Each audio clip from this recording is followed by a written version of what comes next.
that have never been done before. We the people tell the government what to do. It doesn't tell us. We the people are the driver. The government is the car. And we decide where it should go and by what route to do. We the people are free.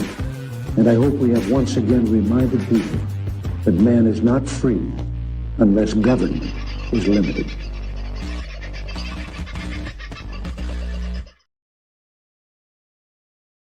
Howdy, folks. How are you? I hope you had a wonderful Easter. You didn't get caught on the roads. If you've got an EV and you were stuck for 5-6 hours in some places, the stories are, waiting to get charged, particularly if you were traveling along the Bruce Highway, the Pacific Motorway or the Pacific Highway between Sydney and Brisbane, or between Sydney and Melbourne on the Hume. Apparently a very uncomfortable time for everybody. And it wasn't lost on those people who were pulling up at the servo, putting admittedly overpriced diesel in their vehicles, and petrol for that matter, but taking as long as you would normally expect a busy servo to take for you to fill up.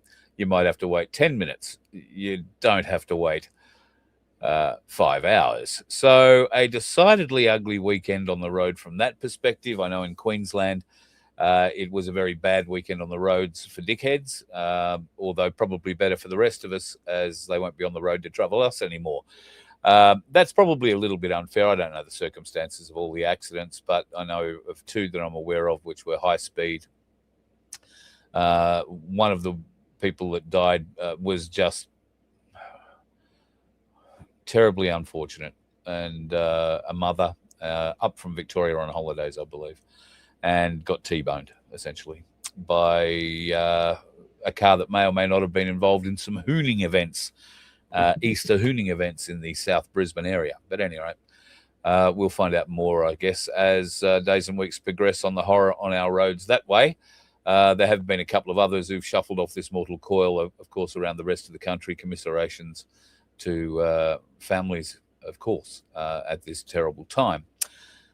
Speaking of terrible times, well, we know Watler is having a fairly terrible time of it. Watler, of course, I'm talking about this good-looking bloke here. Greg has been in hospital. He's been having some work done on his foot and more particularly his toes, returning blood supply to said toes. Now, we did point out there are a few issues going on with his little pinky toe, if you like, on his left foot. He is getting appropriate care and antibiotics, but we are going to step him up a level and give him some X39 patches, which he already has some. He's a bit of a user, so to speak, but he has them tucked away somewhere, and he only has 5 of them. So I'll sort him out with some X39 patches, and stem cells are a magnificent thing when you're old. You don't make too many of them anymore. And that's because as we get older, we make less, or have less copper peptides in our blood, and our copper peptides is what makes our stem cells. This X39 technology is light technology, absolutely wonderful. It doesn't work for everybody, but it certainly has a big effect on me with my neck and headache issues, with my wrist when I broke that, and even today with any kind of, I guess, aging pains. Some might say arthritis, but I refuse to believe I have it. And it helps dramatically with whatever those aches and scrapes are. And we'll see if we can't make a difference to his toe. I would love to be able to wrap one around his toe, but I don't know that that's the proper application. And the doctors that are currently viewing his toe might not like that. So we'll have to try and secrete it somewhere on his person where the doctors aren't going to find it and the nurses aren't going to rip it off. But X39 patches on the way, buddy, and I'll catch up with you very soon. Before we get into Life, the Universe tonight, I know it's a bit late getting the show together. It wasn't going to be. I have actually been trying to put this show together on this laptop since about 3:30 this afternoon.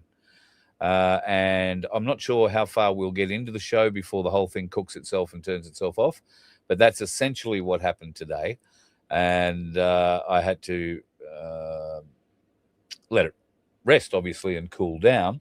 What I also found is that the little vacuum that I have to clean keyboards and get dust out of little shitty places is also extremely good at extracting the heat out of it, particularly through the keyboard. So I used that quite considerably today, and then I think I've burnt it out.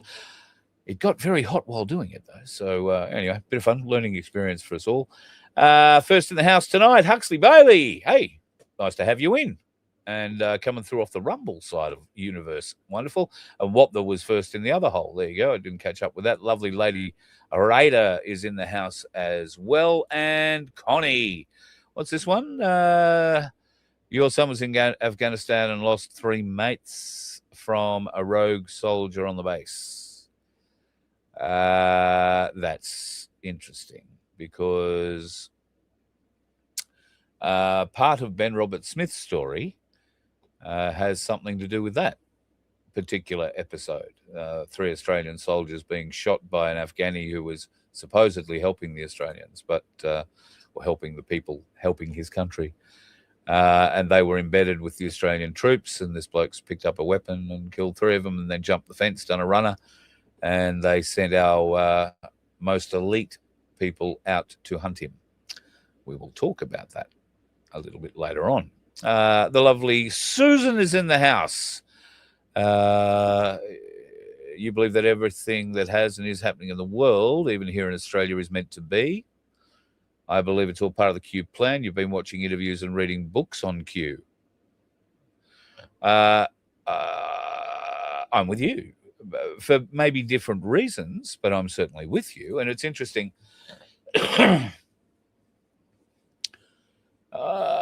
I guess some of the things that I've seen, a lot of the things, I didn't get into Q until well after Q was a thing. Whoops, where's that phone going to be beeping at me all night? Let me mute that. Yeah, I really didn't get into Q until after Q was a thing, and I've never been able to get into the encoding or the decoding of the Q messages. That is a bit above my pay grade. I did get involved with somebody who was doing that, and then for whatever reason backed away from it rather rapidly, and I've never found anybody else who's been close enough to do the decode. So I'm not good with the numbers, you see. So when you've got to go and faff about with all of that, it gets very messy. So I've derived my belief from similar but different stances. So I've seen the Q stuff, the decodes, and I've gone off to try and find my own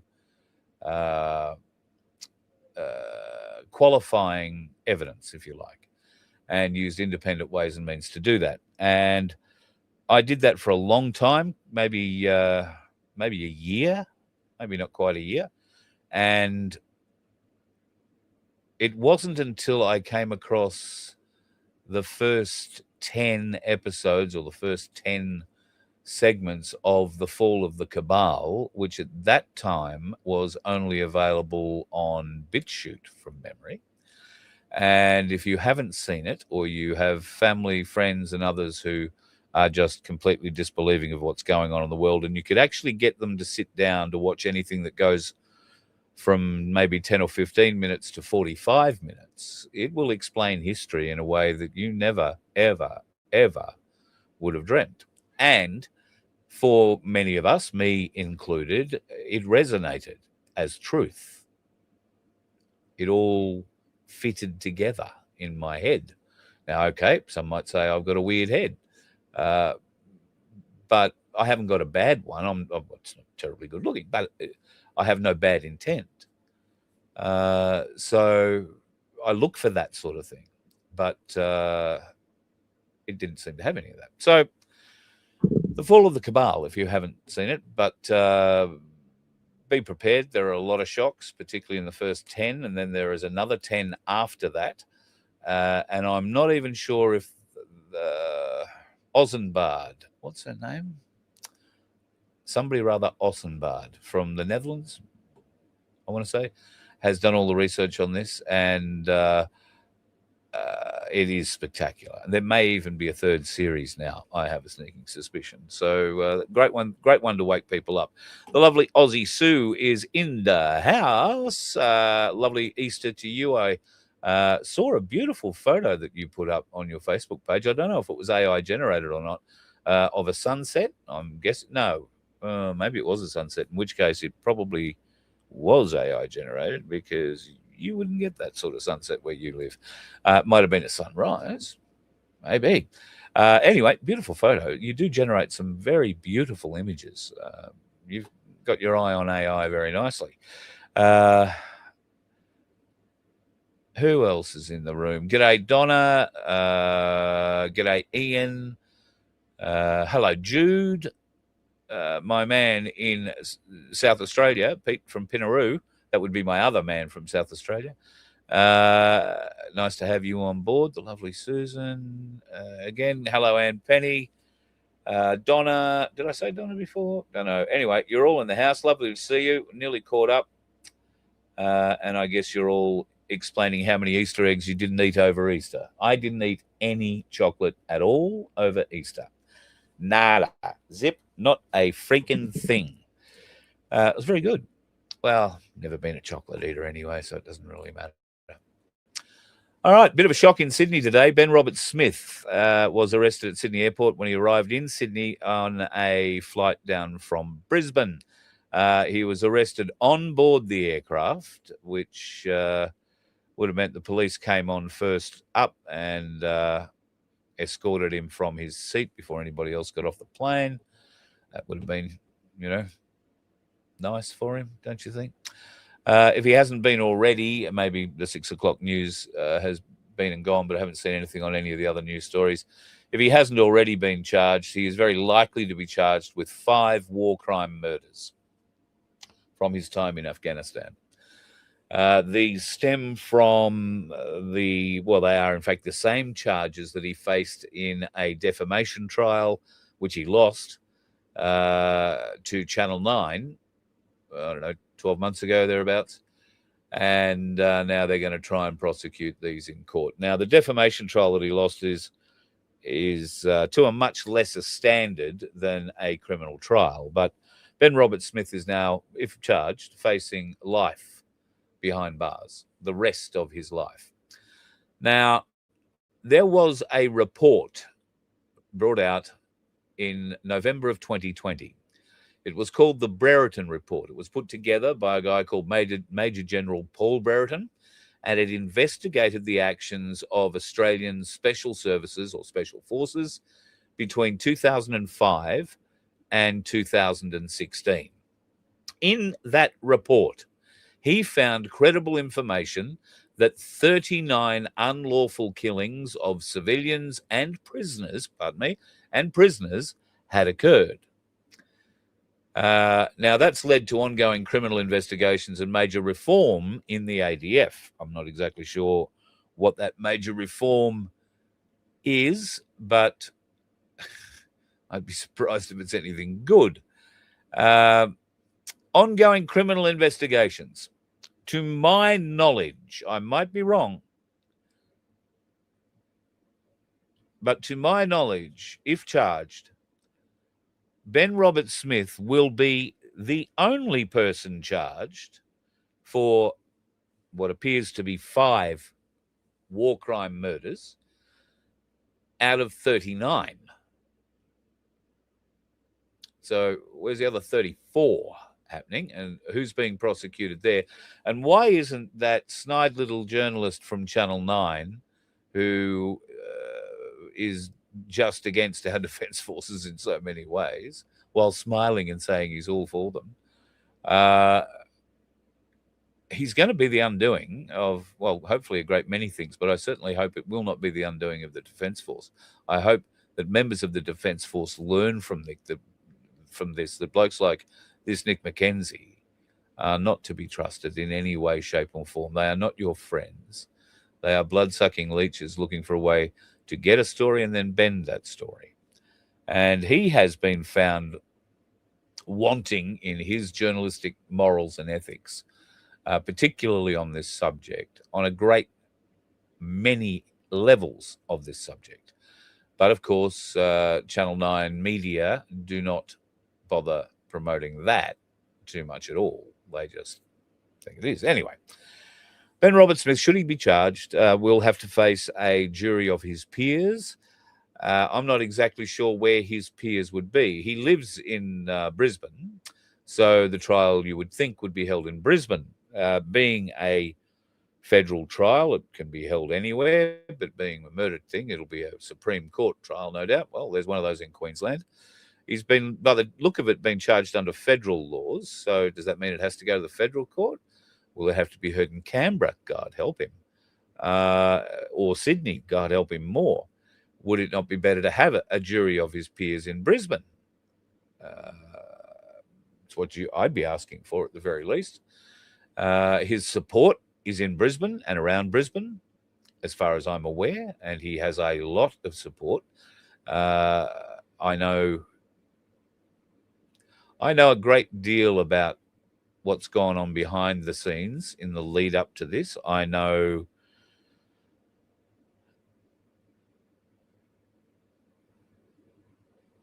enough not to say certain things. I understand procedures, certainly at that time. I understand why there are command helicopters that fly around the engagement areas, particularly when our special forces troops are on the ground. They work in very small groups. And while the helicopter is not hovering above them, it will be at some high flight level above them. It is able to get down to them very quickly and offer support by way of the guns on board, should that be required. However, that main purpose of that helicopter is to stay well above the battlefield, and it is a command point. And sitting in that helicopter, aside from the pilots and whoever else, the gunner and whatnot might be in there, there is a sergeant, usually, from the Special Air Service, who is directing matters on the ground. He is, in fact, the senior officer. He's overseeing the battlefield, and he might be overseeing one or two or three different teams that could be operating within a fairly localized area, but not working together, if you know what I mean. Now, the other reason that they have those sorts of helicopters up there is so that decisions can be made by command and relayed to the ground very quickly. It's reasonably difficult in areas like Afghanistan to get good radio contact from the ground back to your command post, which might be tens, if not 100 or more kilometers away. And especially if you need to get back to HQ, which is definitely more than 100 kilometers away. In that case, what you need is to be up high, and that's why they have a helicopter and associated other military-grade electronics and communications equipment that allow them to transmit all the way back to base and get direct instructions from those people sitting at the desks, wearing all the command jewelry and supposedly being the elite soldiers of the country, who have now got themselves into a position where they're planning the war rather than actually doing anything in it. The decisions are not made on the ground by the people who are on the ground. I would also suggest to you, well, I'll just ask you a simple question. Do you believe for a moment that anybody in the SAS would be promoted beyond private if they didn't take orders? Do you believe that anybody could gain a corporal's rank if they went off and made decisions by themselves? Evidence of those decisions would be plentiful in this person's past, if that is the case. I don't know. I have no access to wherever Ben was before Afghanistan or what he was involved in. But for me, I would find that a very interesting and need to know sort of question.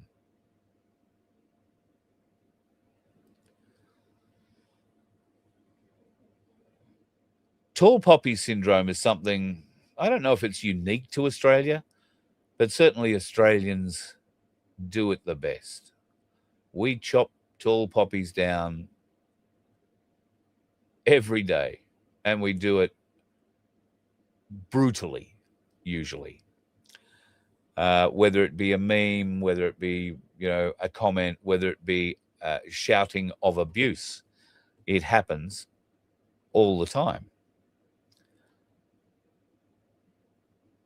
We have to, I hope, start shouting in a different way, a way that's going to help us with Ben Roberts-Smith, a way that's going to enlighten the public to the real truth of how this thing works and why this smells bad. It starts in Vietnam. Ben Roberts-Smith's father, I beg your pardon, not Ben Roberts-Smith's father, former Governor General Hurley was in Afghanistan and, I beg your pardon, in Vietnam. At that time, he was in Vietnam with the father of the sergeant that was sitting in that helicopter I just told you about, who was either making command decisions because he is a sergeant or was getting command decisions from HQ and relaying them to the ground. Now, tragically, that bloke died. And he died hunting down the bloke that Connie's son lost 3 friends to. Connie's son was in Afghanistan. Very lucky he probably wasn't one of these victims. Now, they sent out the best to go and hunt this bloke down, because after he'd shot these 3 guys, he did a runner and was able to somehow get out of the base. He got through the wire and disappeared into the sand, and they never saw him again. Well, they kind of did. Well, they definitely did. However, when they got a bead on where he was hiding, it was in a small village. And I am led to believe that on the night they went to go and get him, this particular sergeant, who had been in the command helicopter over the area of engagement that Ben Roberts-Smith is likely to have been charged, at least in 1, if not 2 of the cases, maybe more, the chopper that he was in, this guy was out fighting that night. He was sitting on the door of the chopper, as all Tier 1 operators like to be, foot on the skid, weapon ready, and they came into land at or near a small village in the middle of bloody nowhere. And as they were coming into land, this particular sergeant copped a bullet to the throat and died. Now, his dad was in Vietnam with the Governor General. Why does that matter? Well, when the Brereton report came out in 2020, it was redacted almost completely, word for word. Almost. Very few people got to see an unredacted copy. But after some pressure, I'm led to believe that this sergeant who died fighting for Australia, died as a hero, died trying to avenge 3 of his mates, and it's tragic that this has happened. He had also served with the Governor General in another theatre. I want to say it was an African theatre. And so there was some association through the whole family with the Governor General, who got a copy of the unredacted Brereton report and showed it to them. Now we get to talk about jealousy in the military, and there is, make no doubt about it, a huge amount of jealousy for anybody who is awarded anything remotely like to the level that Ben Roberts-Smith was. Ben had been awarded the 3 highest medals that we can give, including the Victoria Cross, which they're now going to try and take off him. Part the reason for that is because there is a severe amount of jealousy that Ben Roberts-Smith was awarded the VC.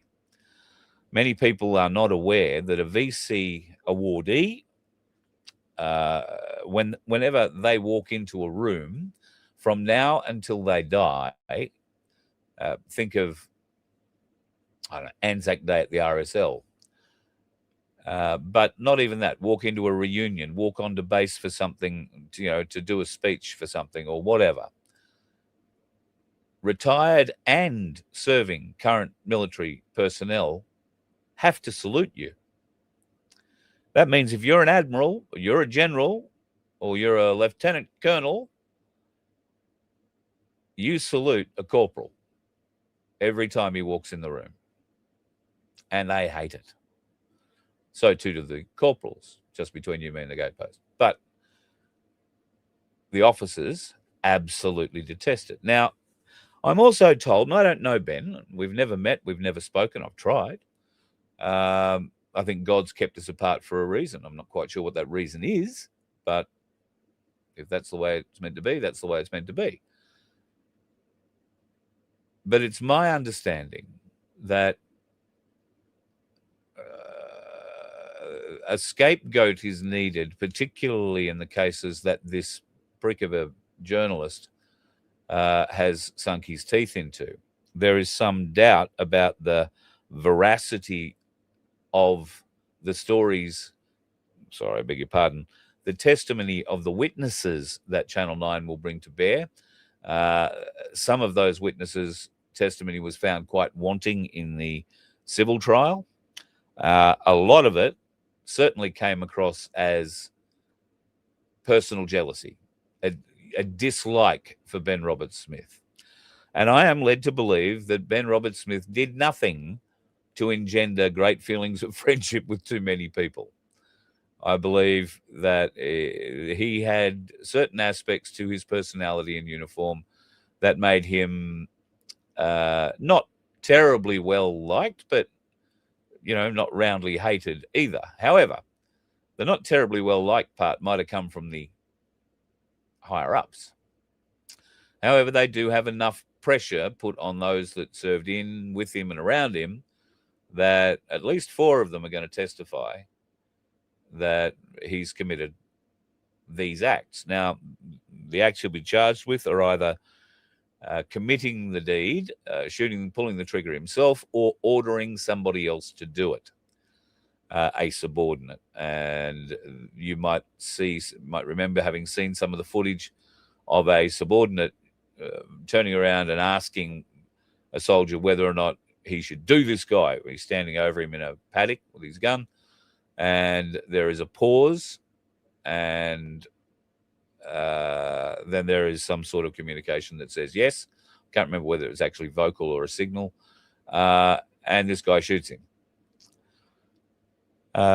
Tragic. But the pause, I believe, is the communication between the ground and the helicopter. Decision. What do we do with this? Because if you know your SAS history, and I'm sure many of you do, if you don't, there was, and maybe still is, I think it was on the ABC or on the SBS, a bloody magnificent series about the SAS and how it came into being. I recommend it to you all. But the SAS work behind enemy lines. The SAS have never, I underscore this with great lines of intent, the SAS have never, as far as I'm aware, while they are on mission, taken prisoners.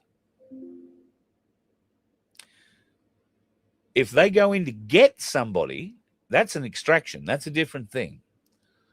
But if they are out perched on a mountainside somewhere and Mustafa and his AK-47 walk past, or, Muhammad and his high-frequency, high-power handheld radio and a goat herding stick in the other hand walk past, you might raise your eyes a bit at that. Forgot where I was going with that, so I'll move on. But you get the idea. And I'm also concerned about what this is going to do for the morale of particularly our tier 1 operators and those that support them, Tier 1 being the people who go in and do the deed. They are the shooters, if you like, the operators. These people ordinarily have been 100% fully supported by government and by their own mechanism, their own regiment, their own army, navy, air force, depending on what service they're in. And they all have their own special service versions. We don't hear too much about anything else other than the SAS, but there are other crews, so to speak. How do we help Ben Roberts-Smith? Well, I think what we need to do is keep an eye out for the lies that are going to be told, the fact that they have no body, they have no access to any kind of site, have no access to Afghanistan, so they can't go and pick up shell casings, they can't exhume bodies and do autopsies, they can't do anything. So they're going on the hearsay evidence, supposed eyewitness evidence, of what I believe will be some fractured egos, and who are now in so deep that they've got to stick with the lie and hope to God it sticks. But there are so many inconsistencies with what I would call operational norms that I can't see how he can be found guilty. But they are pushing this for some reason. So could this be to show just how pathetic our government is, just how controlled, just how contrived? And could this be a way that opens up the eyes of many in the military to the control that's been exerted over them, which they've hitherto sniffed but not believed? God, I freaking hope so. But I'm going to try and keep up with the Ben Roberts-Smith story as much as possible. I don't know why I feel so close to it, but I feel extremely close to it. So we'll keep you appraised. All right, the moon shot. Right. It's more moon shit. All right, I'm going to show you.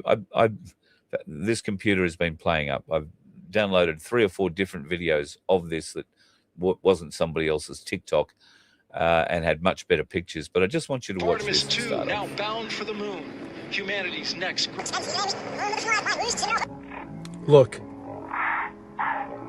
Yup, that is exactly what you think it is. A zip line taking the astronauts off of the rocket right before it goes up and flies straight up and then down and lands in the ocean, because they're not actually going to space. Good roll pitch. Because it's not real like you know it. There's a reason why the first moon mission... Anyway, you get the idea. I was more interested in the escape pods. So what he showed there are 4 gondolas. Those gondolas are, if you like, on the back side of the tower and are used as emergency escape systems for astronauts and other technical personnel who might be on the rig while loading it up or for whatever and have to get off it very, very quickly. It's also primarily designed for the astronauts to escape if there is some kind of an issue in the pre-launch sequence. And the whole thing is essentially loaded in hydrogen bomb at that stage. So it's their fastest way off is to jump into one of those gondolas. And I think they get 1 each and shoot down this line that will take them essentially to the beach out the back there in Florida. So interesting that they happen. But to be honest, the one that first caught my attention was in the very first NASA briefing, which once again I thought I'd recorded, but the system has no knowledge of it. So I did manage to take a screenshot of the image that she was referring to. Now, there was a lovely lady who was telling us how the image that she was showing us, this image, was the first image of the Earth shot in, I think she said 53 years, might be 56 years, but, you know, shot from deep space of the globe, and it was shot as the sun was about to come up, unquote. She referenced the aurora, which you can see at the top right hand of the screen of the shot, that sort of green little thing there. And if you diagonally go across the disc to the other side, you'll see there is an aurora down there as well. And then on the bottom right third, if you like, of the disc, you see this corona, which is, judging by the light source that you can tell from the shot where it's coming from, is coming from behind. Otherwise, we wouldn't see that beautiful semi-crescent thing there that's happening. Now, the only problem that I really have, well, I've got two problems. The first problem that I had with this is that if the sun is coming up behind the Earth, how come we can see this, the country, the oceans, the clouds? How come we can see it? Because we're currently on the dark side if the sun is coming up on the other side there, aren't we? Anyway, maybe it's just that's something I've got wrong. God knows I got a lot of things wrong before. However, I am also particularly interested to learn about where our satellites are. Because I've looked really hard. I've blown that picture up. I downloaded what they called a high-def version. I don't think it really is, but I downloaded a version of it and looked, and I can't see anything, which is a little bit surprising when you think about it, because there are, and I don't want to be disingenuous about this, there are between 14 and 15,000 active satellites floating around the Earth right now. This is what they look like. Now, the ones that are inactive and still floating around the Earth, well, that takes the number up closer to 20,000. And then there's all these bits of space debris and other chunky things that have been left in orbit by varying moon shots. So why don't we see any of that in any of the photos?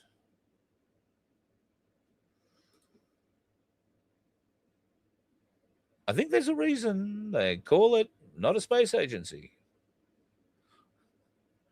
Yeah. Diane, you're right onto it. And deception is what it is all about. They are sending back some magnificent images from inside the spacecraft, and how exciting it is to be able to see these people, you know, supposedly live.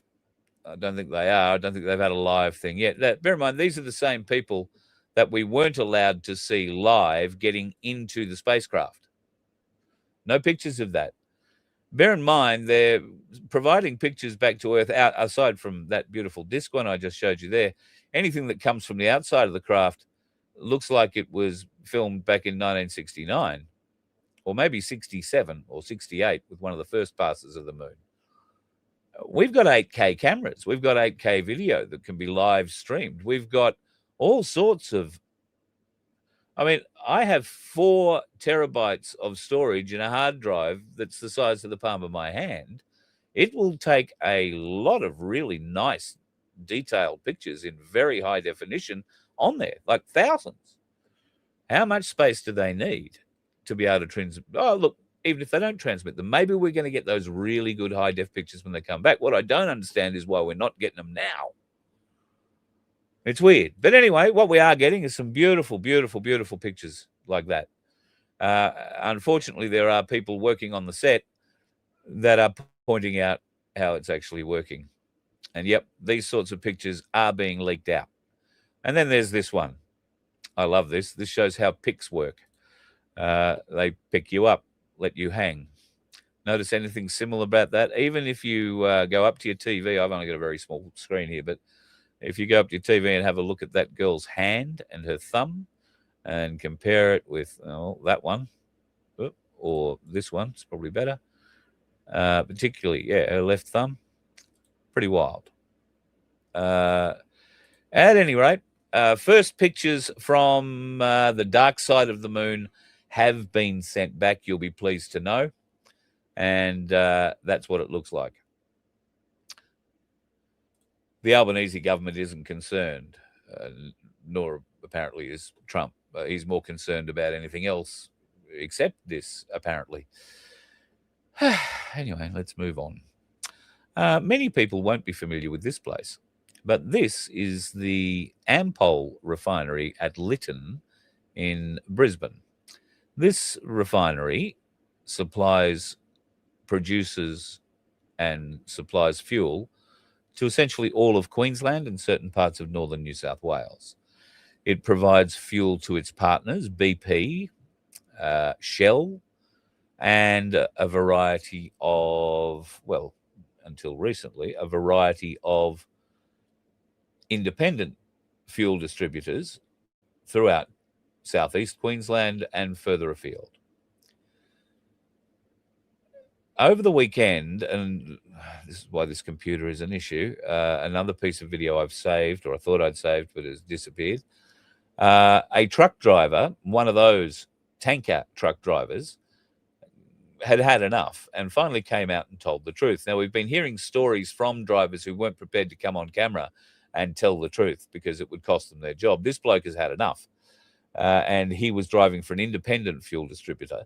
He is a Queensland truckie who had to come from well inside Queensland down to Tamworth so that he could fill up his two trailers and then take it back to Queensland to service his Queensland clients.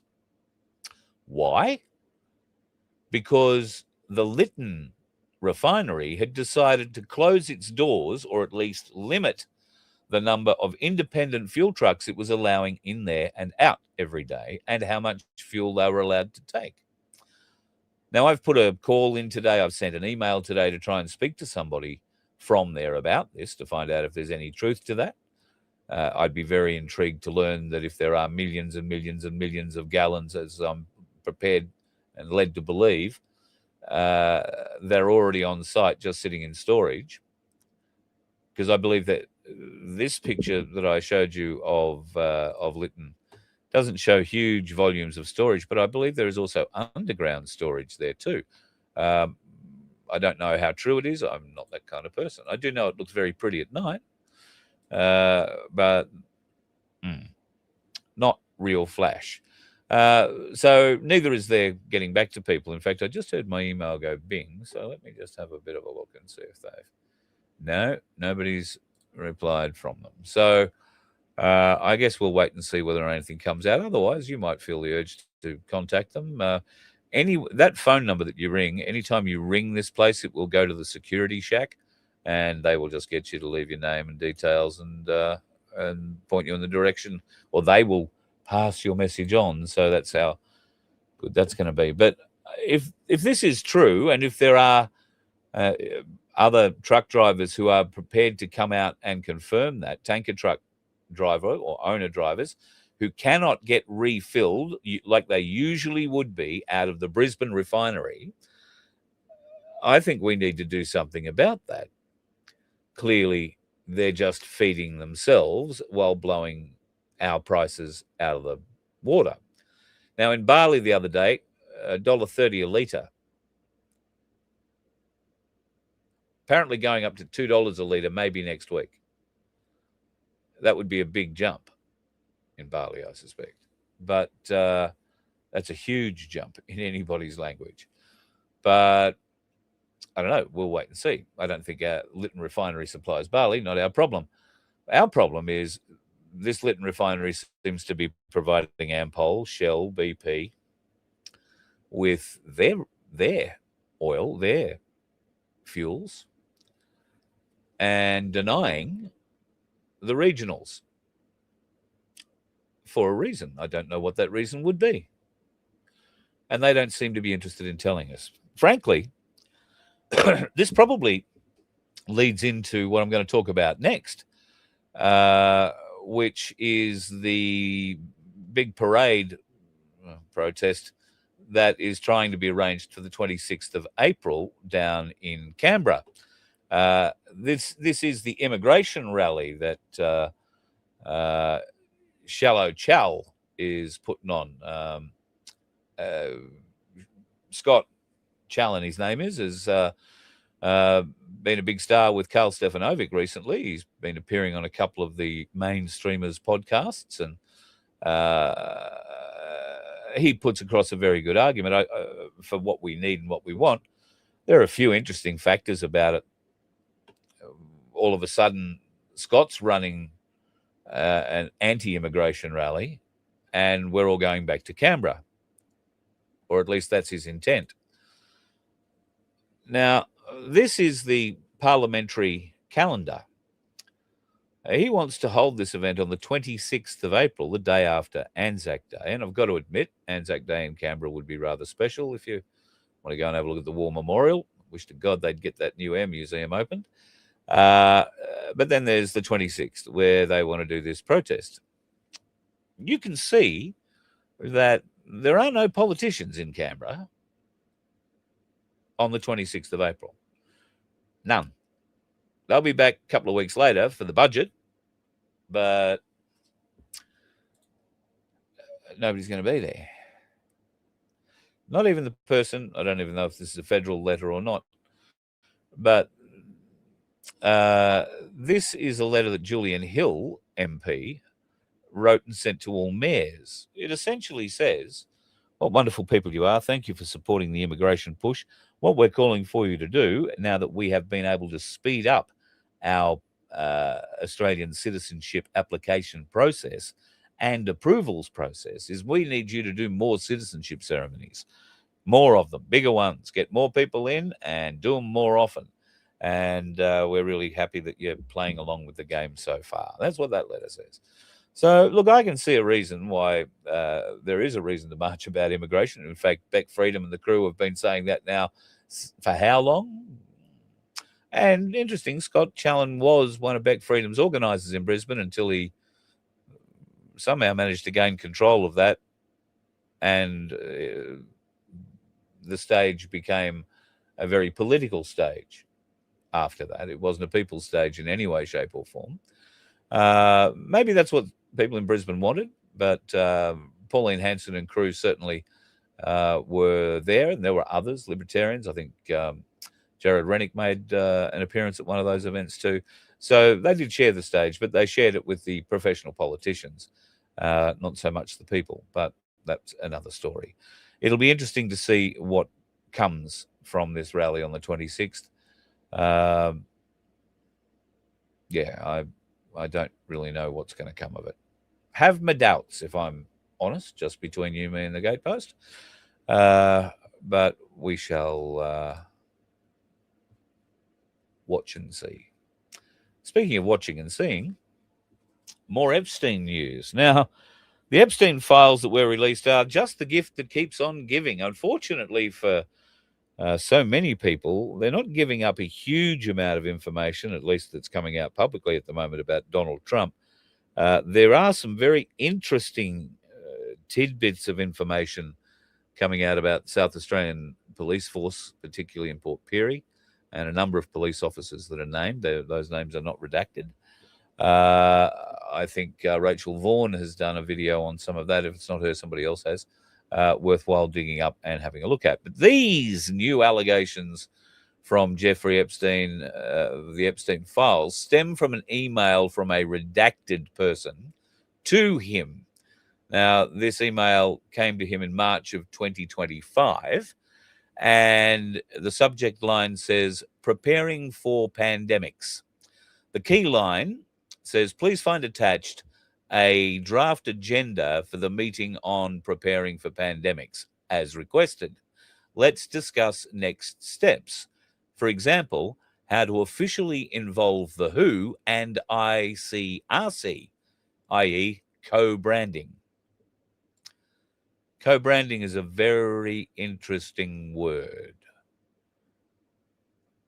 Very interesting word. Now, Epstein obviously was the kingpin in a pedophile and blackmail racket that had been going on for some years. He had absolutely no medical credentials whatsoever, but he is, for some reason, invited to be one of the few people to shape a global pandemic strategy and decide how the WHO would be best used to put a public face to it all.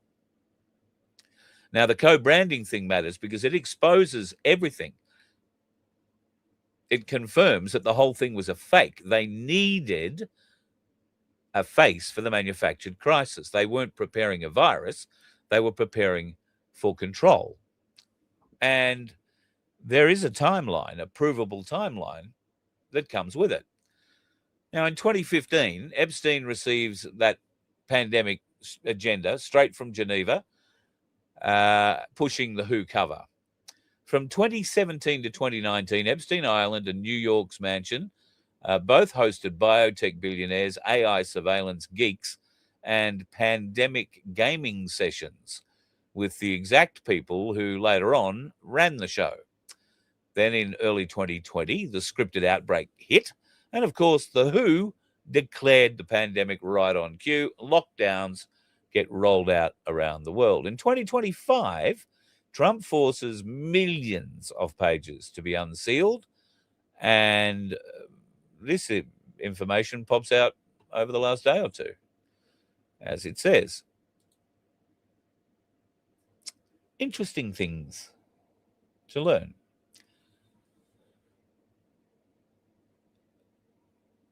Oh, I'm trying not to talk about Donald Trump because there's so much to say, and I don't know whether or not the time has passed and whether or not they're now blowing up bridges or nuclear power stations in Iran. If that is the case, then it's going to be interesting. I find it quite ironic that people are calling Donald Trump out for war crimes when they're very prepared to ignore war crimes that have been committed by a number of presidents of the Democratic persuasion, particularly in the last, call it 15 years, even 20 years, let's be generous. Anyway, won't get into it. If they are blowing up those places, though, I think the world's in for a terribly bad time in the not too distant future, sadly. There's going to be a lot more detail come out about the Epstein relationship to the pandemic, I'm led to believe. I've heard some stories previously. No files have come out yet to confirm it, but I have heard some stories previously that there was a lot of testing of things went on Epstein Island, and it's possible that the various batches of this thing were tested on people on or particularly under that island. So we'll wait and see whether or not there is news of that comes out. Here's something fun for all you Victorians. Good, the Noticer is all over this. God love them. I get a lot of stuff from the Noticer. Worthwhile checking it out. Every new Victorian law now needs to go past an Aboriginal approval process under the treaty that they've put in. And yes, that Aboriginal council that now gets approval over the top of the Victorian state government over every law, the members of that are all being paid six-figure salaries.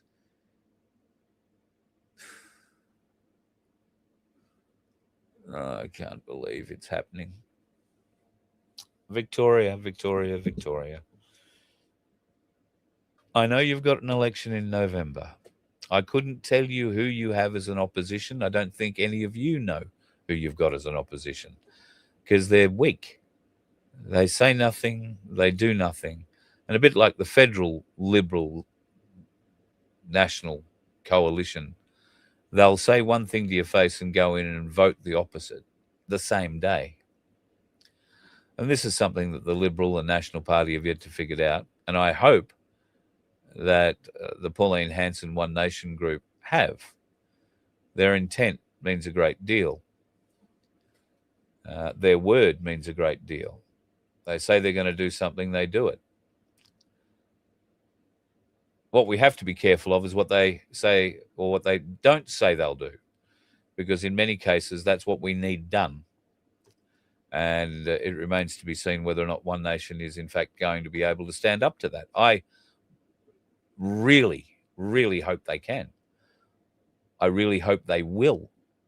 I really hope that this tsunami of support continues through Farah and the by-election that's going to happen there shortly, and into a federal election in a couple of years' time. In Queensland, One Nation is now ahead of both Labor and Liberal Party as preferred vote. Nearly 31% to 29%, and a lot less for the Liberal National Party, or the Labor Party, I beg your pardon. So, yeah, that's a significant issue for them. South Australia is also firming up on a federal level too. But why? Because I think One Nation do care about regional people. It's not that they don't care about city people, but they do care about regional people. Interestingly, mainstream media is now also pumping out stories about Aussies moving out of Sydney and Melbourne in particular, because it's been taken over by immigrants who can't drive. I added the last bit. There is other evidence that our housing markets are being jacked up by new home buyers, particularly coming in from overseas. These new immigrants are able to get funding for houses.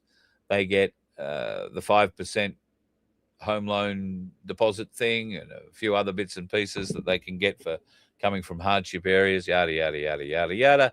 A lady posted this up in a property forum. Hi, everyone. We're expecting to receive our subclass 191 PR soon. That's a whole heap of residency, permanent residency.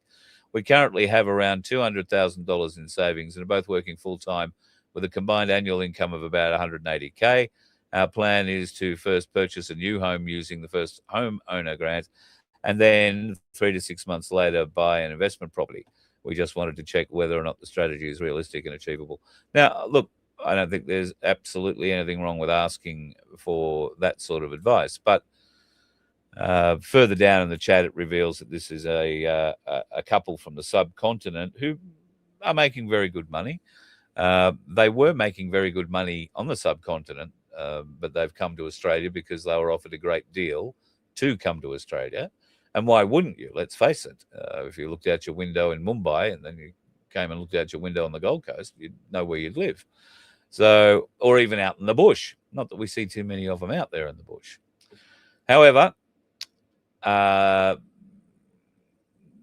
home loans, our Australian taxpayer dollars are what is funding these home loans, is where I'm going. How do you feel about that? I don't know that it's something that I'm particularly fond of.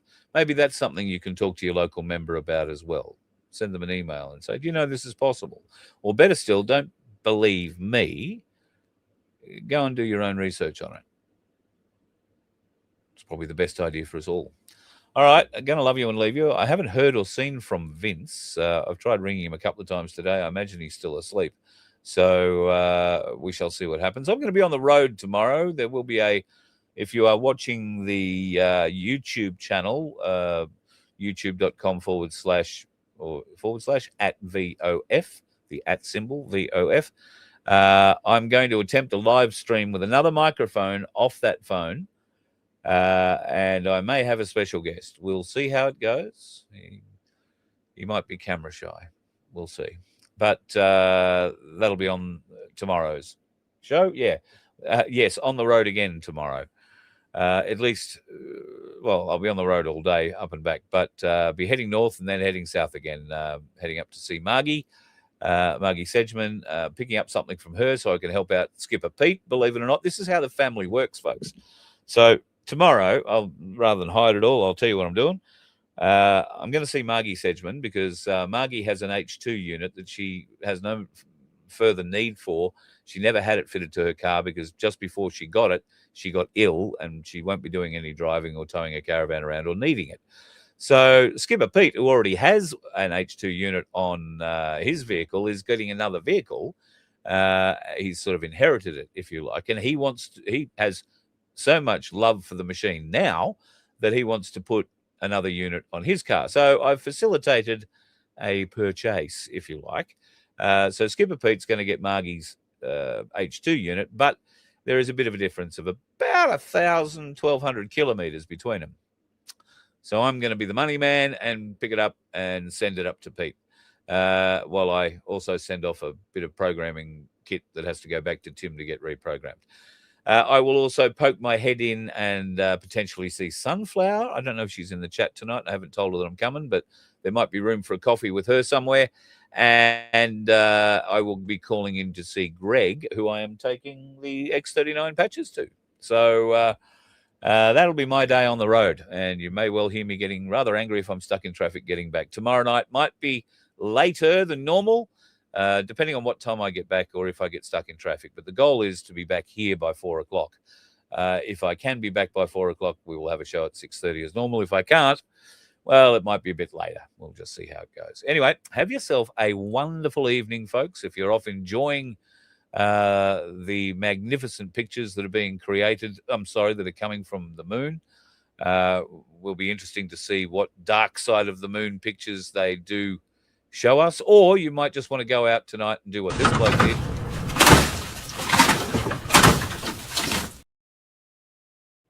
And that'll certainly stop you being one of the dickheads on the road. You let one ant stand up to us, then they all might stand up.